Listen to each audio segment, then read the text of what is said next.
Bismillahirrahmanirrahim. Assalamualaikum warahmatullahi wabarakatuh.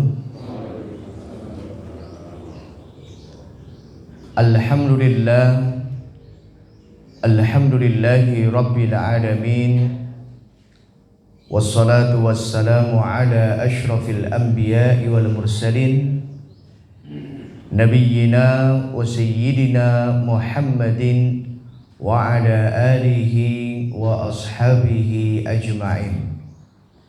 Allahumma anfa'na bima 'allamtana wa 'allimna ma yanfa'una wa zidna ilman. Allahumma inna nas'aluka 'ilman nafi'an wa rizqan thayyiban wa 'amalan mutaqabbalan. Ibu-ibu, bapak-bapak, adik-adik, mas-mas, mbak-mbak, ikhwan wa akhwat fillah, seluruh jamaah kajian Ahad pagi, kajian kitab Minhajul Muslim, kitab yang disusun karya dari Syekh Abu Bakar Al-Jazairi rahimahullah. Semoga Allah Subhanahu wa taala senantiasa memberikan kepada kita semuanya hidayah, rahmat dan taufiknya. Amin ya rabbal alamin. Alhamdulillah, kita bersyukur kepada Allah di pagi hari ini kita masih diberikan kenikmatan Allah untuk hidup di dunia ini, sehingga ini adalah kesempatan untuk kita semua untuk kita berbekal dengan sebaik-baik bekal, yaitu bekal ketakwaan, ketaatan, ibadah dan amal soleh kita kepada Allah Subhanahu wa taala. Dan ini adalah juga kesempatan dari Allah Subhanahu wa taala untuk kita senantiasa bermuhasabah diri, untuk melihat apa yang telah kita lakukan di hari yang kemarin, apa yang kita lakukan di minggu ini, apa yang kita lakukan di bulan ini, apa yang kita lakukan di tahun ini atau di tahun yang lalu. Begitu pula di tahun-tahun yang terdahulu. Sehingga manakala kita mendapatkan diri kita pernah terjatuh pada sebuah dosa atau kesalahan, maka ini adalah kesempatan dari Allah untuk kita bisa memperbaiki diri kita, untuk kita bisa memperbaiki istighfar, berdoa dan bertobat kepada Allah Subhanahu wa taala.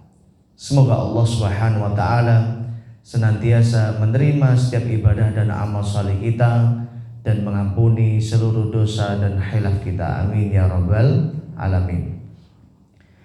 Jamaah rahimani wa rahimakumullah. Alhamdulillah, pagi hari ini kita dapat melanjutkan kembali kajian kita, yaitu kajian kitab Minhajul Muslim. Dan insya Allah pada pagi hari ini kita akan masuk pada dalil naqli yang keempat, ya, dalam halaman 50. Silakan yang bawa kitab bisa dibuka kitabnya di halaman ke-50. Dan sebagaimana biasa, sebelum kita mulai, mari kita awali dan buka kajian kita pada pagi hari ini dengan kita membaca basmalah. Bismillahirrahmanirrahim. Kita berdoa memohon kepada Allah, semoga apa yang kita kaji, apa yang kita pelajari pada pagi hari ini menjadi ilmu yang manfaat, ilmu yang barokah untuk diri kita, keluarga kita dan untuk seluruh kaum muslimin. Amin ya rabbal alamin. Jamaah rahimani wa rahimakumullah. Dalil naqli yang keempat yang disebutkan oleh Syekh Abu Bakar Al-Jazairi rahimahullah. Beliau mengatakan kesaksian kitab Taurat dan Injil tentang kerasulan dan kenabian Nabi Muhammad SAW. Jadi kita masih membahas tentang pasal yang ke-9, beriman kepada Nabi SAW. Kenapa pembahasan beriman kepada Nabi SAW ini sangat detail dan sangat panjang, ya. Bahkan ini adalah pertemuan kita yang kelima tentang pasal yang ke-9, ya, keimanan kepada Nabi SAW. Kenapa? Karena beriman kepada Nabi SAW Ya, ini harus kita fahami bersama ya, bahwa ini sangat penting. Karena ini adalah menyangkut salah satu usulul iman ya, akidah ya. Jadi beriman kepada kerasulan nabi-nabi. Jadi antara nabi adalah Nabi Muhammad sallallahu alaihi wasallam, dan kita umatnya Nabi sallallahu alaihi wasallam, nabi akhir zaman ya. Tidak ada nabi setelah Nabi sallallahu alaihi wasallam. Sehingga beriman kepada Nabi sallallahu alaihi wasallam menjadi sesuatu yang penting. Karena ketika orang tidak beriman kepada Nabi sallallahu alaihi wasallam, maka dia tidak akan mengimani apa yang dibawa oleh Nabi sallallahu alaihi wasallam. Artinya tidak mengimani Al-Qur'an. Ketika orang tidak mengimani Nabi Muhammad sallallahu alaihi wasallam, tidak mengimani Al-Qur'an, maka dia pun tidak akan mengimani Allah Subhanahu wa taala. Nah, ini konsekuensi yang berat. Ya, ketika ada kesalahpahaman di dalam mengimani Nabi sallallahu alaihi wasallam. Ketika orang tidak beriman atau tidak memahami ya, tentang keimanan kepada Nabi sallallahu alaihi wasallam, sudah barang tentu orang yang semacam ini dia tidak akan menjadi orang yang benar-benar melaksanakan syariat Islam yang dibawa oleh Nabi sallallahu alaihi wasallam dalam risalahnya. Sehingga inilah yang harus kita fahami bersama, mengapa keimanan kepada Nabi sallallahu alaihi wasallam menjadi sangat penting. Dan di antara salah satu bukti pentingnya beriman kepada Nabi sallallahu alaihi wasallam, bahwa beriman kepada Nabi sallallahu alaihi wasallam atau tentang kerasulan Nabi Muhammad sallallahu alaihi wasallam tidak hanya disebutkan di dalam Al-Qur'an. Tidak hanya pula disebutkan dalam hadis-hadis yang kita kaji pada pertemuan yang lalu.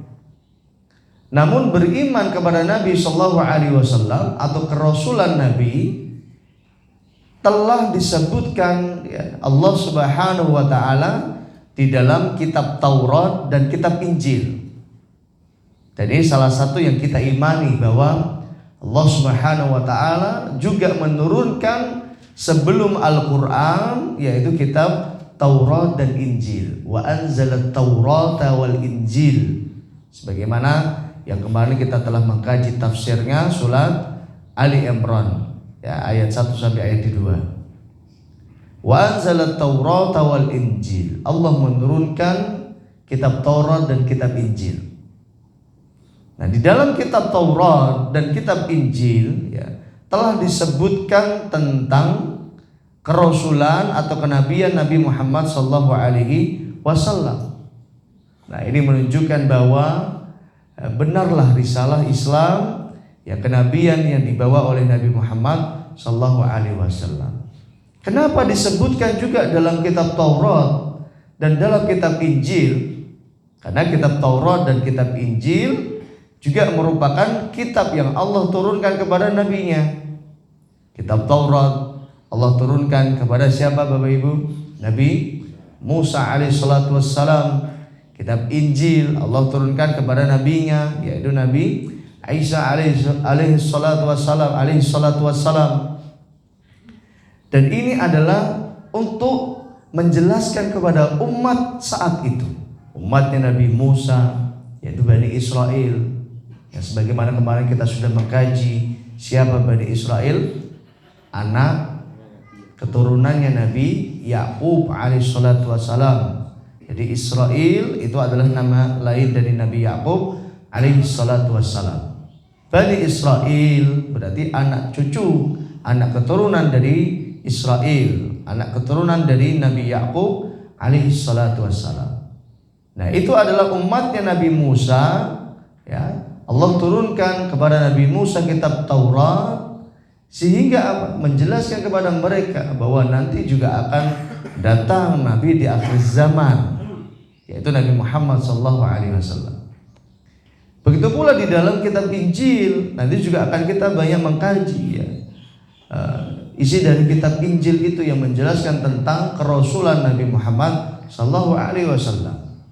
Mengabarkan kepada umatnya Nabi Isa ya, nanti ya, kelak di akhir zaman ya, akan ada nabi setelah Nabi Isa, yaitu Nabi Muhammad sallallahu alaihi wasallam.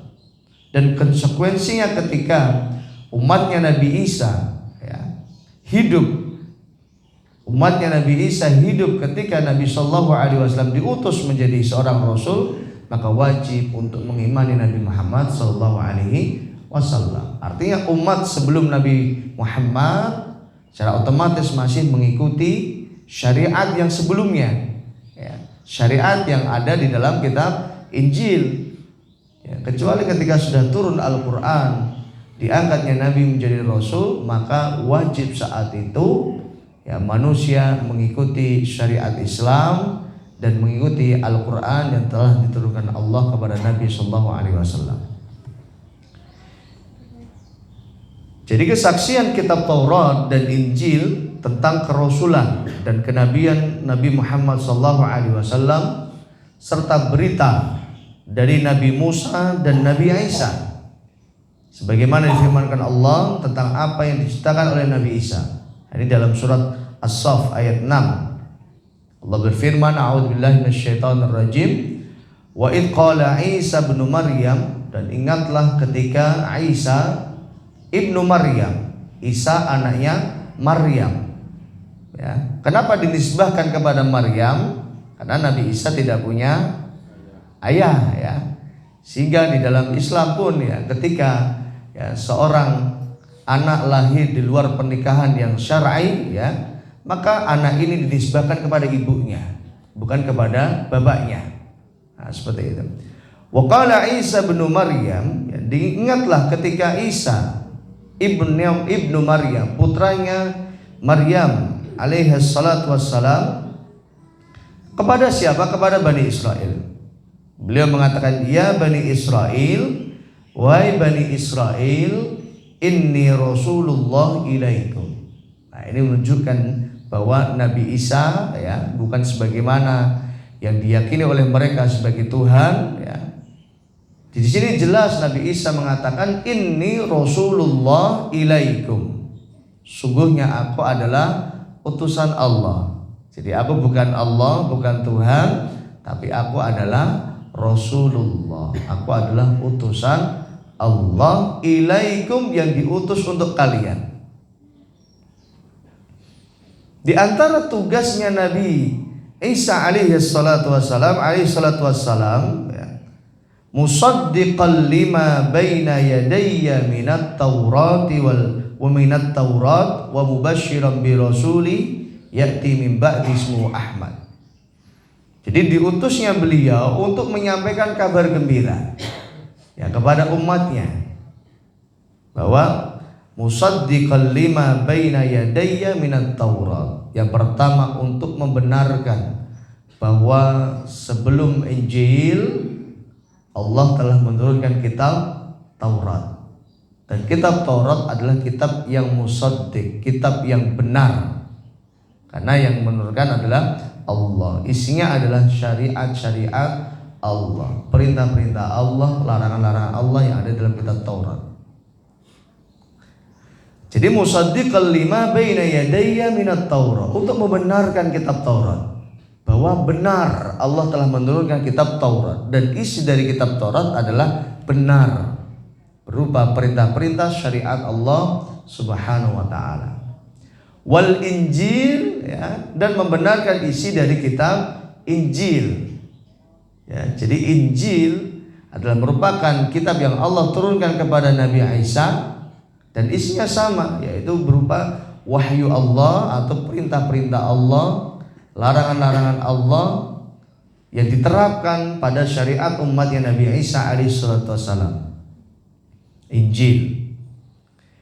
Kemudian wa mubasysyiran bi rasuli ya'ti min ba'di ismuhu Ahmad, dan membawa kabar gembira bi rasulin, dengan datangnya seorang rasul, ya'ti min ba'di ismuhu Ahmad. Jadi akan datang seorang rasul sesudahku, setelahku, ya'ti min ba'di ismuhu Ahmad, yang nanti namanya siapa? Ahmad. Dan Ahmad di sini adalah Nabi Muhammad sallallahu alaihi wasallam.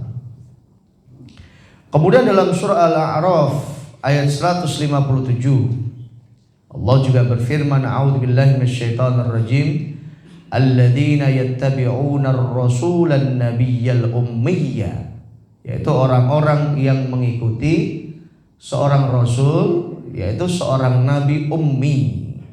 Sebagaimana yang dahulu sudah pernah kita mengkaji ya, Nabi sallallahu alaihi wasallam adalah seorang nabi ummi.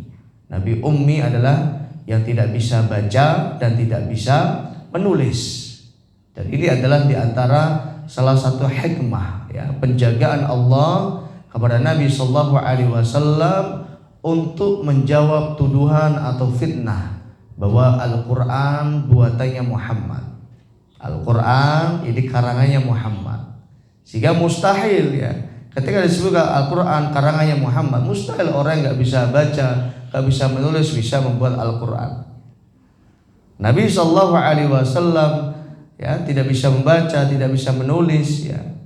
Namun Allah Subhanahu wa taala yang mengajarkan langsung kepada Nabi sallallahu alaihi wasallam. Iqra bismi rabbikal ladzi khalaq. Khalaqal insana min 'alaq. Iqra wa rabbukal akram. Alladzi 'allama bil qalam 'allamal insana ma lam ya'lam. Jadi yang mengajarkan kepada Nabi, kepada umat manusia adalah Allah. Allahumma anfa'na bima 'allamtana. Jadi tidak ada ilmu kecuali ilmu yang telah diajarkan kepada kita. Sebagaimana juga dialog antara Nabi Adam ya dengan malaikat. Malaikat mengatakan kepada Allah, subhanaka la ilma lana illa ma 'allamtana. Maha suci Engkau ya Allah, la ilma lana, enggak ada ilmu bagi kami illa ma'alam tanah, kecuali yang Engkau telah ajarkan kepada kami. Sehingga ilmu itu merupakan murni datangnya dari Allah Subhanahu wa taala. Sehingga ketika kita ingin mendapatkan ilmu, mengetahui sebuah pengetahuan, sebuah ilmu, maka mintalah ilmu itu kepada pemiliknya, yaitu Allah Subhanahu wa taala.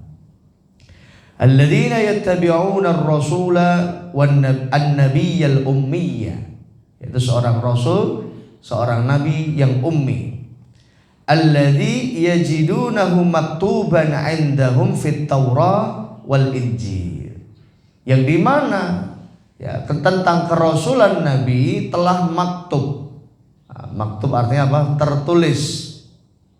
Telah maktuban 'indahum. Ya, telah tertulis di dalam kitab Taurat dan kitab Injil. Nah, ini Quran sudah mengabarkan bahwa kenabian kerasulan Nabi Muhammad telah termaktub, tertulis dalam kitab Taurat dan Injil. Ya'muruhum bil ma'ruf wa yanhahum 'anil munkar. Kelak nanti akan datang seorang nabi, seorang rasul yang diberikan tugas oleh Allah, ya'muruhum bil ma'ruf. Untuk apa? Mengajak kepada yang ma'ruf, mengajak kepada kebaikan.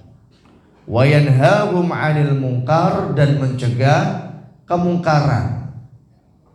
Wa yuhillu lahumut thayyibat, dan menghalalkan yang baik.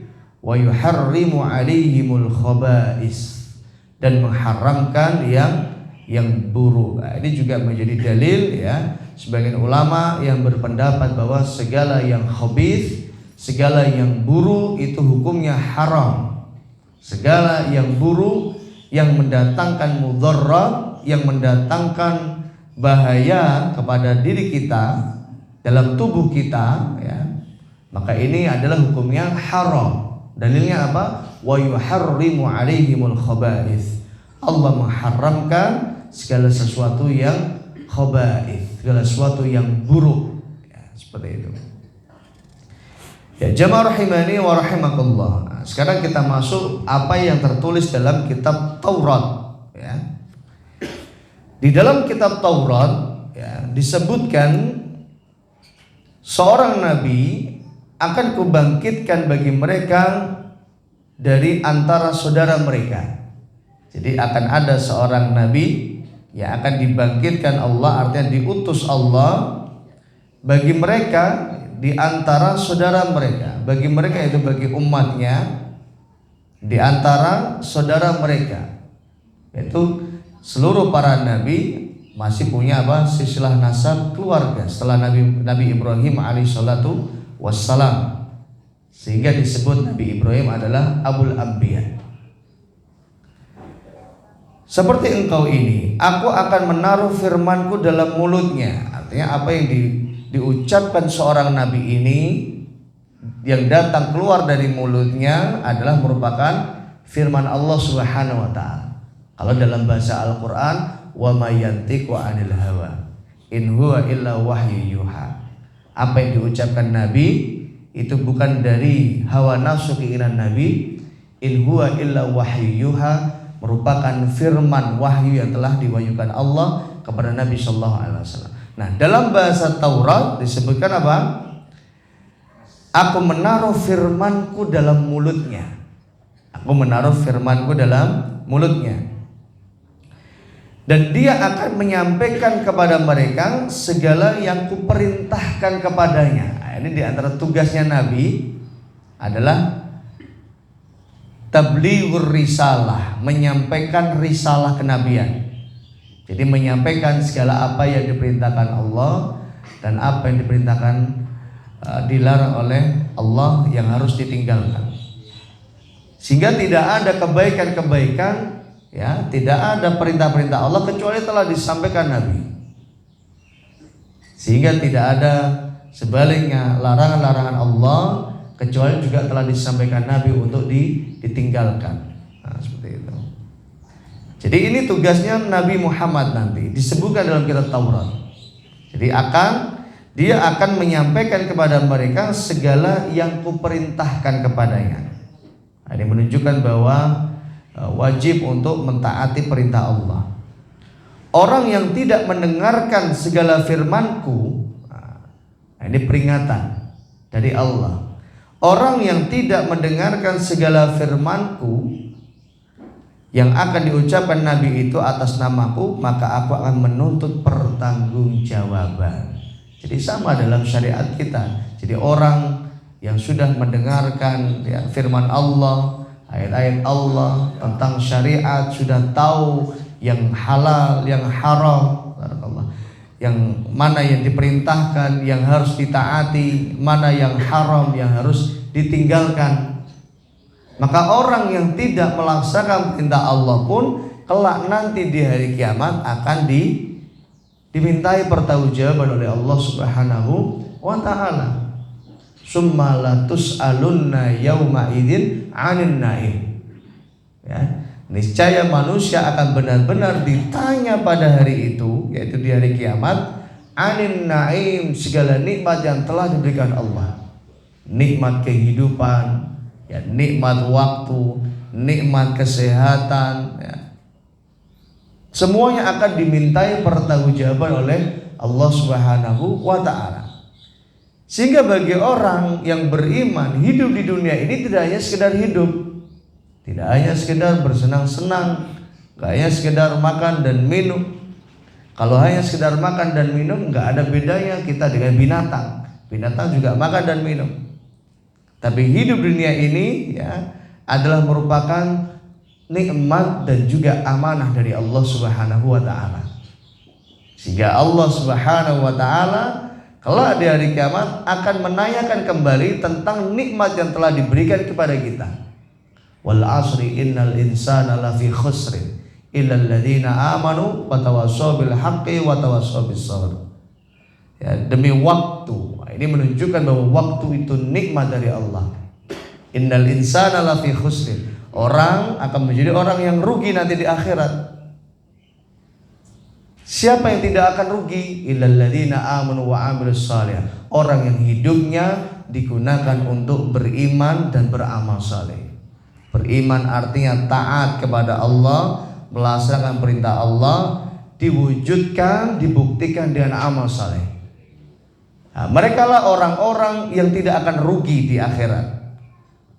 Artinya apa? Mereka lah nantinya yang akan dimudahkan Allah untuk bisa mempertanggungjawabkan apa yang dilakukan. Ya. Jangankan untuk mempertanggungjawabkan di akhirat, ya, di kehidupan akhirat. Ya, ketika kita bekerja dalam sebuah institusi, ya, Kita bahkan misal sebagai seorang guru ya, atau pengajar di sebuah kampus dan lain sebagainya, maka itu juga ada pertanggungjawabannya, ada laporan-laporannya.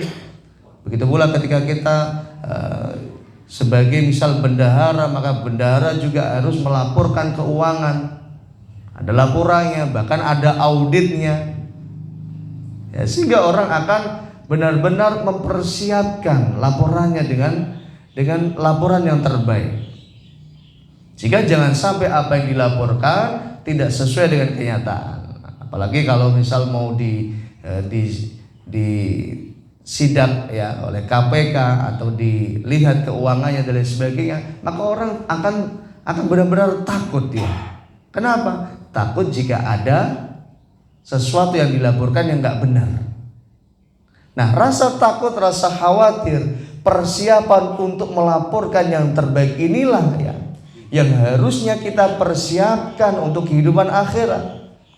Banyak orang mempersiapkan yang semacam itu urusan dunia, namun lupa bahwa urusan yang di akhirat inilah yang harus benar-benar kita persiapkan.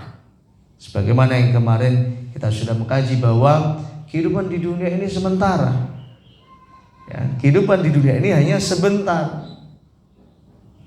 Dan disebutkan dalam Al-Quran, innama hayatud dunya la'ibun wa lahwun, hanya bermain dan lahwun, penuh dengan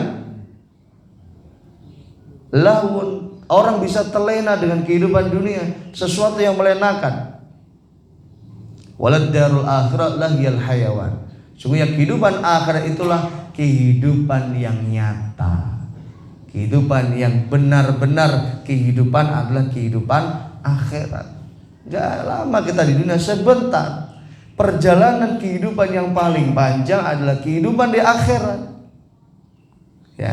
Sehingga dengan waktu yang singkat ini ya, kita harus mempersiapkan dengan sebaik-baiknya untuk kehidupan kita yang jauh lebih panjang dari kehidupan dunia, yaitu kehidupan akhirat. Dan kita baru melewati 3 fase, alam ruh, alam kandungan, alam dunia, ya kan? Masih panjang lagi perjalanan kita, kehidupan kita nanti masih sangat panjang. Ada alam kubur, nanti mengalami hari kiamat, ya, dibangkitkan Allah di padang mahsyar, ya, dengan perjalanan-perjalanan yang harus kita hadapi, kita alami satu persatu, dan itu kehidupan yang sangat panjang.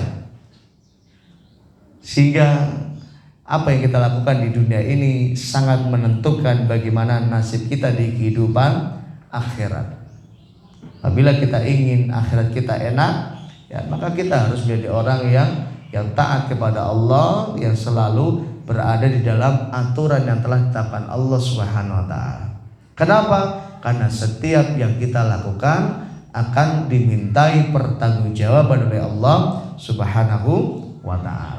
Maka dalam bahasa kitab Taurat, ya, jadi orang yang tidak mendengarkan segala firman-Ku, ya, yang akan diucapkan Nabi, artinya firman Allah yang nanti akan diucapkan oleh Nabi, yang disampaikan oleh Nabi Muhammad, maka aku akan menuntut pertanggungjawaban.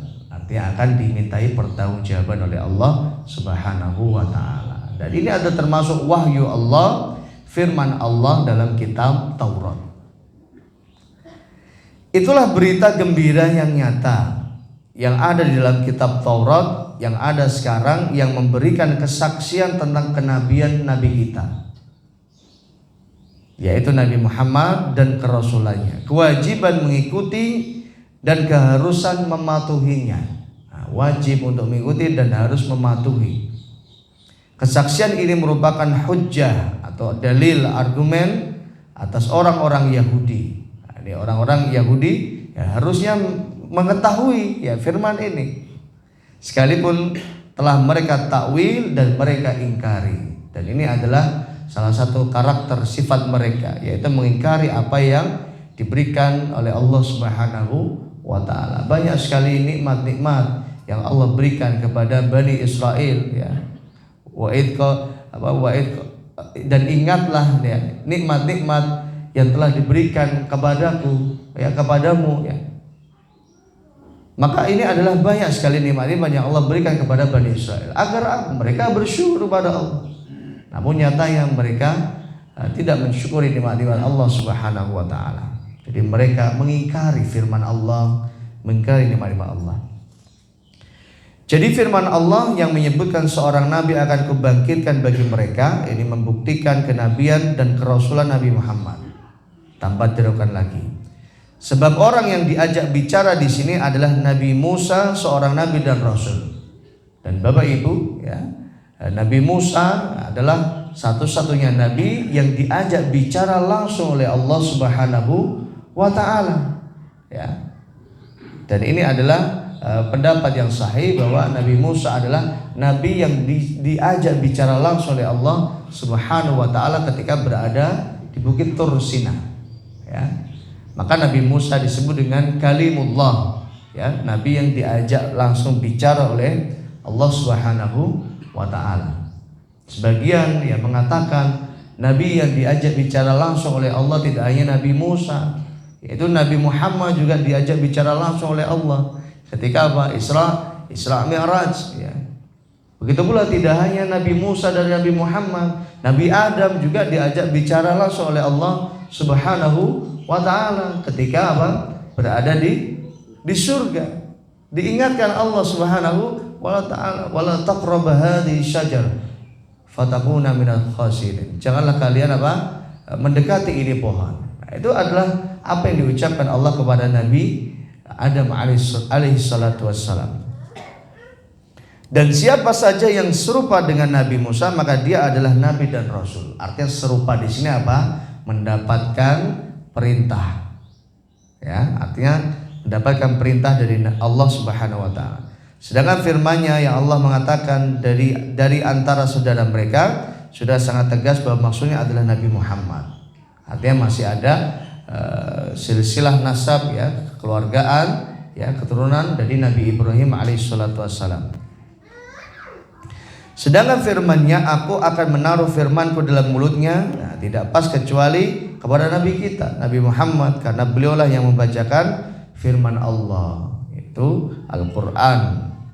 Kemudian firman-Nya, ia akan menyampaikan kepada mereka segala yang Kuperintahkan juga sebagai bukti, ya, sebab Nabi telah membicarakan tentang masalah gaib yang tidak pernah dibicarakan oleh seorang Nabi selain beliau. Bahkan Nabi SAW pun beliau tidak tahu hal yang gaib kecuali Allah yang telah jelaskan. Ya, Nabi SAW tidak tahu tentang kisah-kisah umat-umat terdahulu kecuali telah Allah firmankan, Allah jelaskan, dan yang ada di dalam Al-Quran. Bagaimana kisah, ya, kelahiran Nabi Muhammad, bagaimana kisah umatnya Nabi Isa, bagaimana kisah umatnya Nabi Musa, bagaimana kisah umatnya Nabi Nuh, Nabi Dawud, Nabi Sulaiman, nabi-nabi yang sebelumnya. Bagaimana umat-umat mereka. Nah, ini Nabi nggak tahu. Dari mana Nabi tahu? Dari Al-Quranul Karim, dari firman Allah Subhanahu wa ta'ala. Beliau yang telah membicarakan apa yang telah terjadi dan apa yang akan terjadi di hari kiamat. Artinya banyak sekali, ya, hadis-hadis, ya, Nabi SAW yang jelaskan, ya, tentang apa-apa yang telah terjadi dan apa yang akan terjadi. Termasuk apa yang akan terjadi adalah di antara tanda-tanda hari kiamat itu sudah dijelaskan oleh Nabi. Ya, banyak sekali di antara tanda-tanda hari kiamat, ya, yang telah dijelaskan Nabi SAW. Sebagian telah terjadi, sebagian belum terjadi. Nah, misal di antara yang telah terjadi, nanti akan datang, ya, di akhir zaman orang yang menghalalkan khamr, menghalalkan musik, ya, menghalalkan sutra. Nah, dan ini telah terjadi di umatnya Nabi SAW saat ini. Nah, ini di antara tanda kiamat sughra. Begitu pula ada yang sebagaimana yang disabdakan Nabi SAW, nanti akan terjadi di umatku, ya, di akhir zaman seorang anak yang menzinai ibunya sendiri. Dan itu terjadi saat ini. Atau bapak berzina dengan anaknya, orang tua berzina dengan anaknya, atau anak berzina dengan orang tuanya. Dan itu telah disebutkan Nabi SAW. Begitulah banyak kejadian-kejadian yang belum terjadi, ya, tanda-tanda hari kiamat. Ya, misal nanti akan muncul matahari dari barat. Nah, itu belum terjadi. Ya, nanti akan turun Dajjal, turun Nabi Isa. Nah, itu belum terjadi. Nah, bagi umat Islam tentu kita mengimani bahwa apa yang difirmankan Allah disampaikan oleh Nabi itu adalah kebenaran dan gak mungkin kan, pasti, ya pasti benar. Di zaman Jazirah Arab masih sangat tandus, ya. Tentu bagi mereka yang tidak mengimani Nabi, maka mereka akan menolak sabda Nabi. Ya, di antara Nabi mengatakan min alamatis sa'ah, di antara tanda hari kiamat, annal ardal arab murujan wa anhara. Di antara tanda-tanda hari kiamat nanti tanah, ya, tanah di Jazirah Arab murujan wa anhara, kembali subur. Dan saat ini sudah terbukti bahwa Jazirah Arab, ya, yang dahulunya tandus, kering, ya, padang pasir, ya, terbukti dengan ucapan Nabi itu kembali apa? Hijau, kembali subur. Bahkan yang sempat viral kemarin di medsos, ya, jadi jalan-jalan menuju ke Madinah, jalan-jalan menuju ke Mekah itu apa? Sudah apa? Hijau, banyak rumputnya. Ya kadang-kadang sebagian orang ini nggak mungkin, masa negeri yang tandus, padang pasir yang seperti ini bisa kembali hijau. Dan nanti akan semakin hijau semakin mendekati hari kiamat.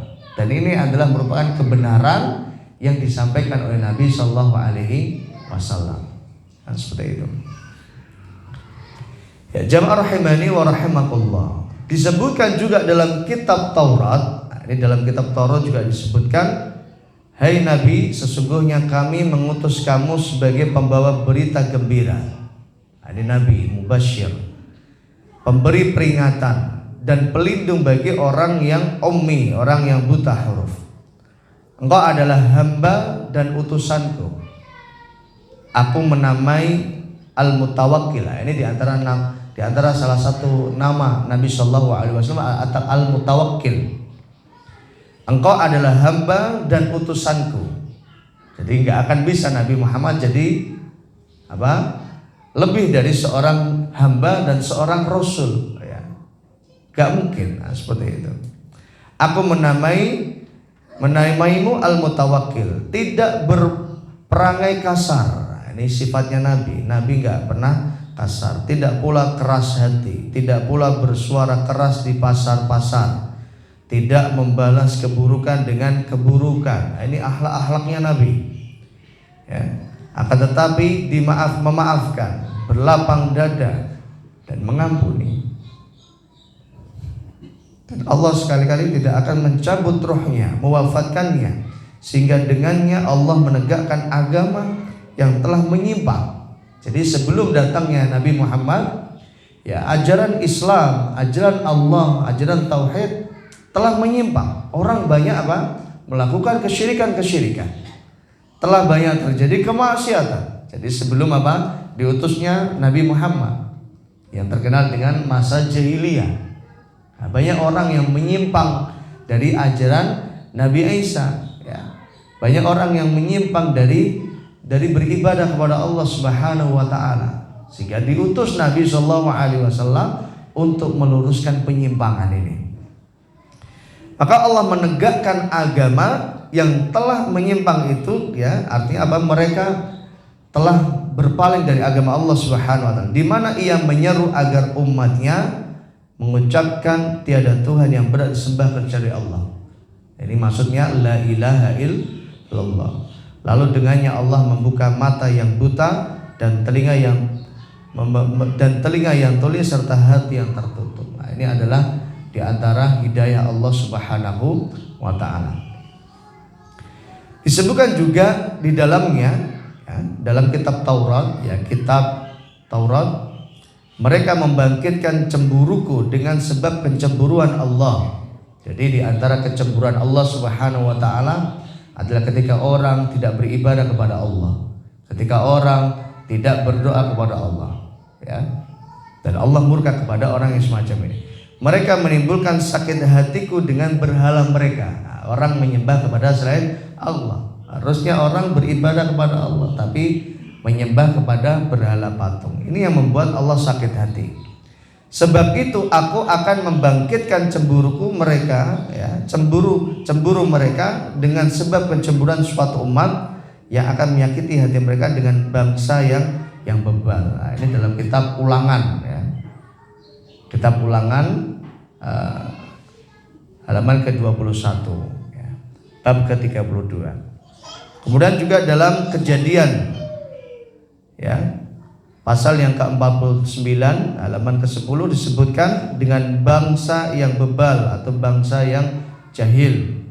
Adalah jelas bahwa yang dimaksud adalah bangsa Arab, karena bangsa Arab merupakan bangsa yang jahil sebelum Nabi diutus.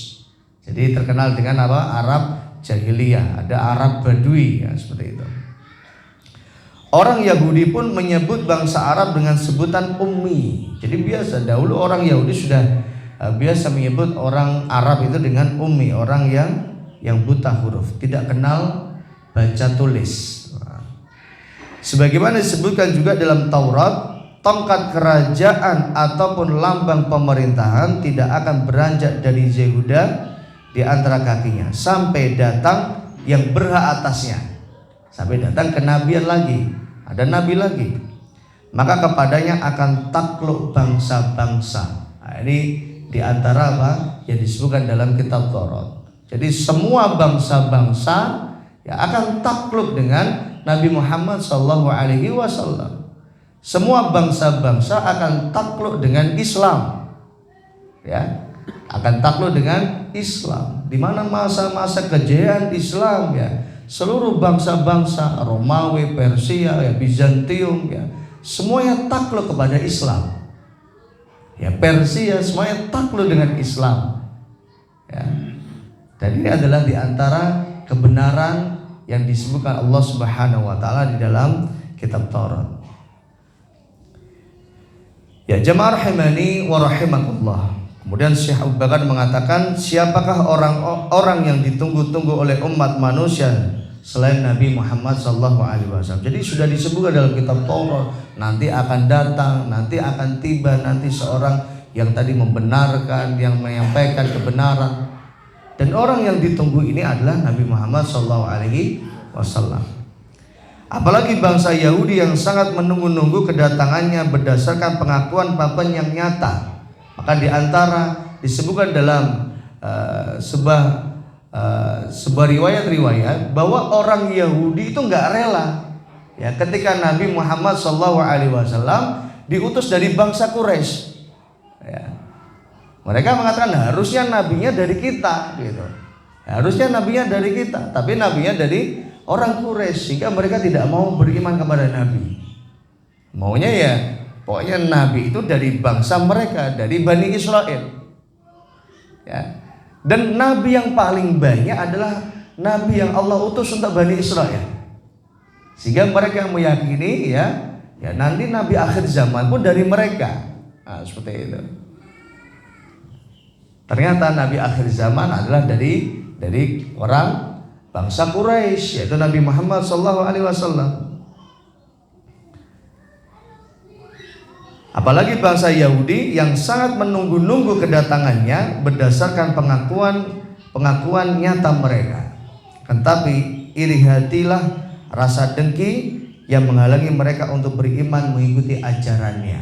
Jadi kenapa mereka tidak mau beriman kepada Nabi Muhammad? Salah satunya adalah karena mereka apa? Iri dengki. Oh, ini kok Quraisy. Maka akhirnya mereka tidak mau beriman kepada Nabi Muhammad. Allah telah menjelaskan tentang hal itu dalam Al-Quran dengan firman-Nya, wa kanu min qablu yastaftihuna 'alal ladzina kafaru, surah Al-Baqarah.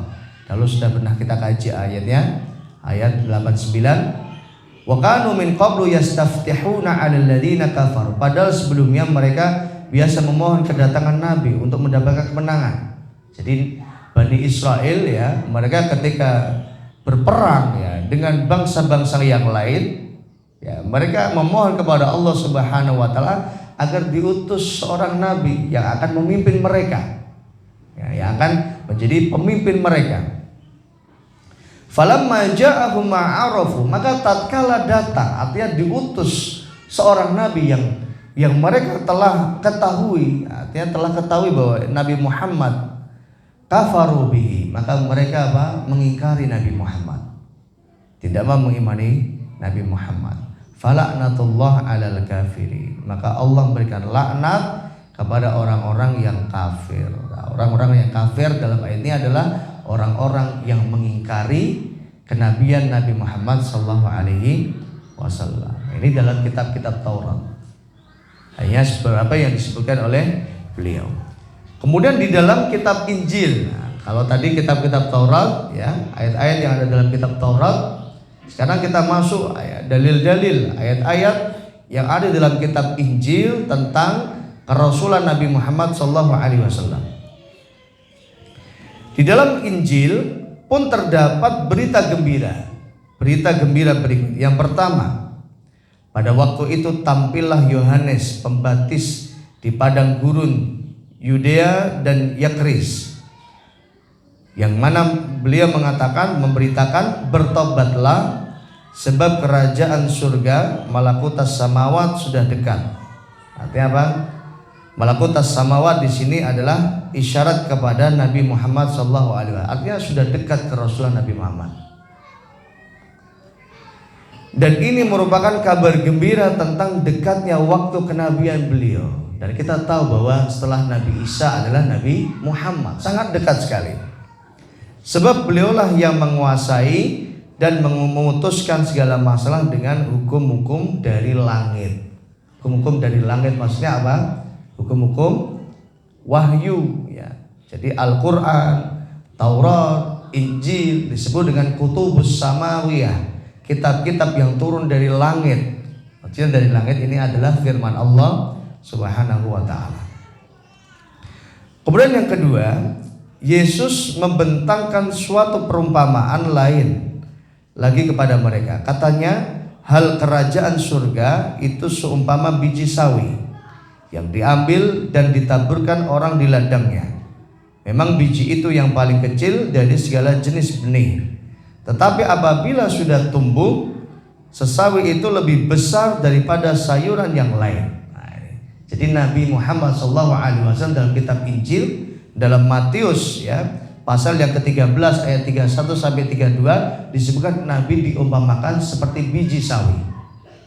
Namun biji ini apabila tumbuh, hasilnya ya, buahnya atau sayurnya akan jauh lebih besar daripada biji-biji yang sebelumnya. Artinya biji-biji yang sebelumnya ini adalah nabi-nabi sebelum Nabi sallallahu alaihi wasallam. Ungkapan ini persis dengan ungkapan yang disebutkan Allah di dalam Al-Qur'an. Jadi memang dalam Al-Qur'an itu ada keterkaitan dengan kitab-kitab yang sebelumnya. Karena memang sama-sama wahyu dari Allah Subhanahu wa taala. Disebutkan dalam surat Fath. Ya, disebutkan a'udzubillahi minasyaitonirrajim wa mathaluhum fil injil kazar'in akhraja syat'ahu. Sebagaimana tadi yang saya baca di sholat subuh ya, di rakaat yang pertama. Ini surat Fath ayat 29. Wa mathaluhum fil injil, dan sifat permisalan mereka ya, di dalam Injil kazar'in akhraja syat'ah ya, seperti tanaman yang mengeluarkan tunas. Fa'azarahu, maka tunas itu menjadikan taman itu kuat. Fastaghlaw ya, menjadi kuat. Fastawa ala suqih, lalu menjadi besar. Ia dan tegak lurus di atas pokoknya. Yu'jibur zurra'a liyaghidha bihimul kuffar. Tanaman itu menyenangkan hati penanam-tanamnya karena Allah hendak menjengkelkan hati orang-orang kafir. Artinya tanaman ini adalah ibarat Nabi Muhammad SAW. Tanaman ini adalah tanaman yang indah ya, yang menyenangkan hati penanamnya ya. Karena Allah hendak menjengkelkan hati orang-orang kafir. Artinya orang-orang kafir sebagaimana tadi orang-orang Yahudi ya, mereka menganggap Nabi akhir zaman adalah dari mereka. Tapi ternyata nabinya bukan dari mereka, dari orang-orang Quraisy.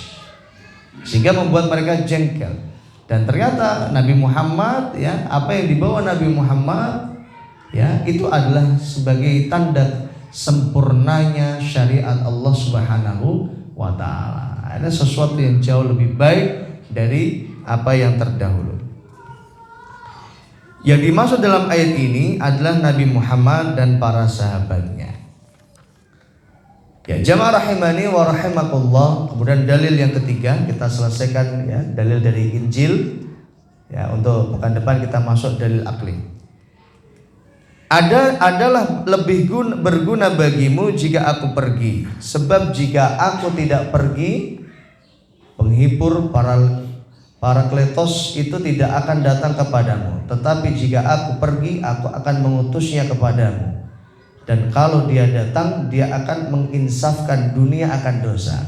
Artinya kalau Nabi sudah datang, ya sudah diangkat menjadi Rasul, ya, maka akan mengajak orang untuk apa? Insaf dari perbuatan dosa. Artinya mengajak mereka umat-umat setelah umatnya Nabi Shallallahu Alaihi Wasallam untuk bertobat kepada Allah Subhanahu Wa Taala. Ini dalam kitab Injil Yohanes ayat pasal yang ke-16 ayat 7 sampai dengan ayat 8. Nah, coba sekali-kali panjenengan ya iseng-iseng download saja ya di Play Store, itu di aplikasi HP, di Play Store di Android ya. Download kitab Injil ya, Alkitab. Nanti tulis saja. Contohnya misal babi. Misal babi. Di situ jelas bahwa babi itu haram. Tulis aja, misal apa?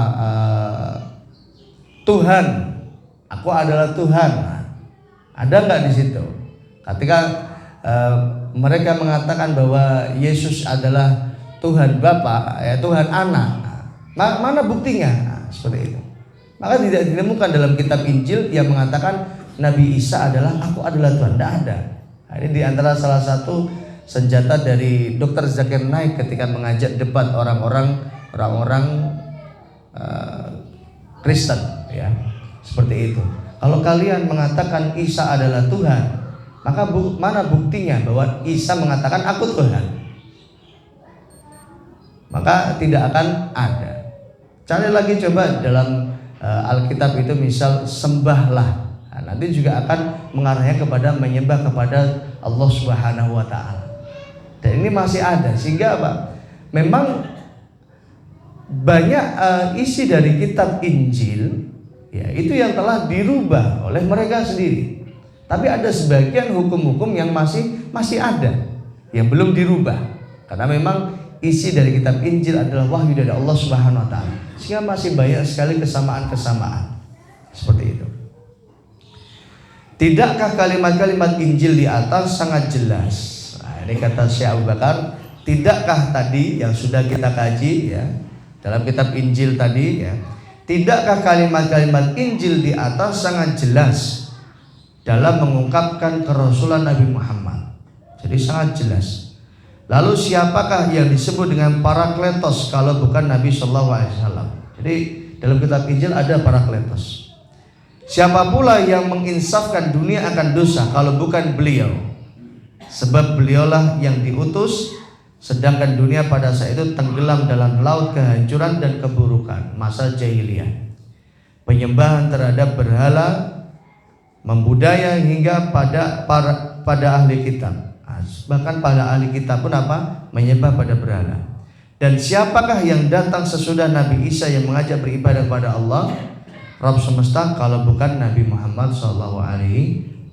Artinya Nabi Isa ya setelah beliau wafat, maka Nabi Muhammad SAW yang diutus ya setelah beliau. Saya kira ini dulu Bapak Ibu kajian kita pada pagi hari ini ya. Insyaallah kita lanjutkan pekan depan, kita masuk dalil-dalil akli ya, atau dalil yang bisa diterima akal, yang tak bisa terbantahkan oleh logika tentang kebenaran Nabi Muhammad SAW. Mari kita akhiri dengan kita berdoa kepada Allah. Allahumma anfa'na bima 'allamtana wa 'allimna ma yanfa'una wa zidna ilman. Allahumma inna nas'aluka ilman nafi'an wa rizqan thayyiban wa amalan mutaqabbala rabbi fir lana wa liwalidayna warhamhum kama rabbayana shighara rabbana atina fid dunya hasanah wa fil akhirati hasanah wa qina adzabannar wa sallallahu ala nabiyyina Muhammad wa ala alihi wa sahbihi wasallam walhamdulillahi rabbil alamin. Sudah masuk waktu syuruk ya. Tadi syuruknya jam 5.51, sekarang 5.03. Jangan lupa ya, setelah ini kita sholat syuruk dulu. Kemudian setelah syuruk ampun kondur ya, kita sarapan bersama terlebih dahulu. Terima kasih. Mari kita akhiri dengan hamdalah dan doa kafaratul majlis. Alhamdulillahirabbil alamin. Subhan